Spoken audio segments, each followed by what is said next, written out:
Hello and good morning सबैजनालाई। हजुरहरू पनि सन्चै हुनुहुन्छ, म पनि आरामै सन्चै एकदमै छु। र आज चाहिँ मैले धेरै दिनपछि चाहिँ भ्लग बनाउन लागेको, किनकि म चाहिँ घरबाट निस्किएको छैन, कतै नि गएको छैन। अब चाहिँ 12को इक्जाम आउँदैछ नि त, त्यही भएर चाहिँ म चाहिँ घरमै बस्छु, मोबाइल नपढ्ने, मोबाइल नहेर्ने यति बसिरहेको थिएँ। अन्त आज चाहिँ मम्मीहरू हुनुहुन्न, बुटुल हुन्छ, अनि दिदी चाहिँ भित्र सुतेर आएको थियो। अनि म चाहिँ बिहानै उठेको चाहिँ यताउति गरेँ होइन। बिहान उठेँ अनि त्यहाँबाट यता पानी सानी पोछासोछा लगाएँ, यताउति पोछासोछा लगाएँ। अनि त्यसपछि ठ्याक्क लगाएर अनि त्यहाँबाट यसो गर्दा पोछा लगाउँदा अनि त्यहाँ यसो किचन सफा गर्नुपर्छ भन्ने सोचले गरेको थिएँ। ठ्याक्क लाग्यो यहाँ चाहिँ सब उसले पानीले वाक्स गरेर अनि त्यहाँबाट तल सब धोएँ होइन, सब धोएँ। अनि त्यहाँबाट अब चाहिँ यहाँ ग्यास पुस्न लागेको छु। प्लस त्यसको अब के हुन्छ, अब यहाँ देख्न सक्नुहुन्छ नि त हजुरहरूले। ठ्याक्क लगाएर त्यहाँबाट यहाँ ग्यास निकाल्छु, यहाँ सरसर गर्छु। त्यसपछि ठ्याक्क लगाएर मिलाएर बस्छु। के छ ल, यसो हेर्दै गर्नु होला हजुरहरूले।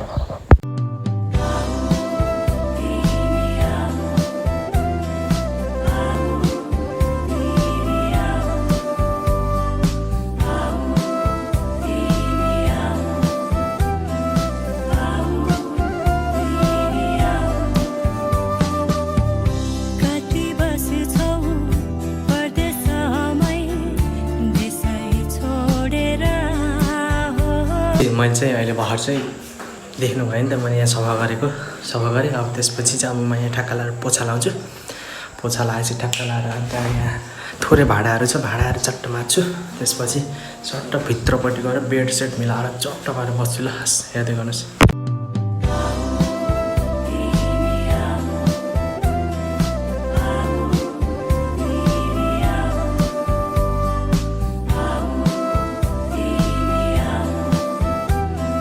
भर्खर पोछा लगाइसकेँ, अनि लगाइसकेपछि यतापट्टि गरिसकेँ। अब चाहिँ हजुरहरूलाई माथिको कुच्चो लड्जाने ठक्क लगाएर यहाँ चाहिँ यो सिडीहरू सफा गर्ने।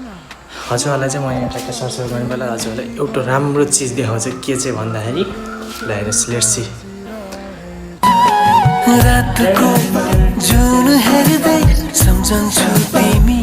म चाहिँ जुत्ताहरू यस्तो गरेर राखेको छु नि त, किनकि म चाहिँ जुत्ताको धेरै सोकिङ मान्छे छ। तर म जुत्ता लाएर चाहिँ हिँड्दिनँ खासै आजभोलि चाहिँ, किनभने गर्मी सुरु भइसक्यो। त्यसैले हेर्छु अब चाहिँ म यहाँ चाहिँ बढाल्न पर्ने हुन्छ। मैले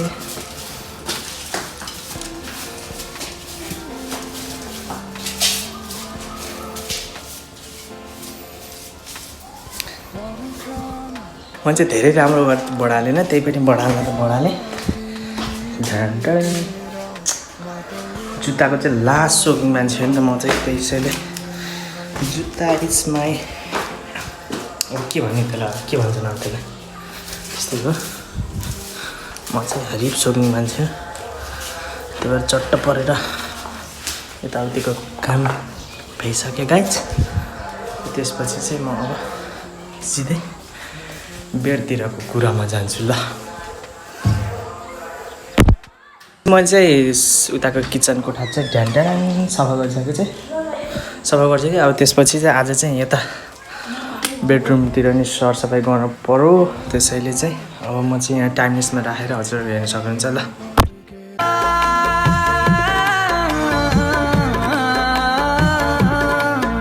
चाहिँ ठ्याक्क लगाएर भर्खर चाहिँ आफ्नो बेड चाहिँ मिलाइसकेको छु, किनकि मैले चाहिँ आफ्नो बेडमा त मिलाउनु पर्ने हुन्छ। यहाँ चाहिँ दिदी उठेको छैन कि, यता चाहिँ दिदी उठेको छैन, त्यही भएर चाहिँ मैले आफ्नो बेड मात्र मिलाएको छु। र चट्ट हेर्नुहोस् फोन सब पस्छ साँच्चै लामो, यो को हो चिन्न सक्नुहुन्छ हजुरहरूले। अनि त्यहाँबाट बेड चाहिँ मैले मिलाइसकेको छु। त्यसैले अब चाहिँ म चाहिँ बाहिर निस्किनु पर्ने हुन्छ। सट्टा लाएर चाहिँ अब दिदीले चाहिँ यहाँ सरसेवा गर्छ अरू बाँकी कुरा। म चाहिँ आफ्नो यहाँ बेड मात्र मिलाउन आएको थिएँ। ल लेट्स सी। अब चाहिँ म चाहिँ डाइरेक्ट हजुरहरूलाई चाहिँ अब म भाँडासाँडा माझेर फेरि किचनको एकचोटि टुर लगाइदिन्छु। ल हस्, धन्यवाद।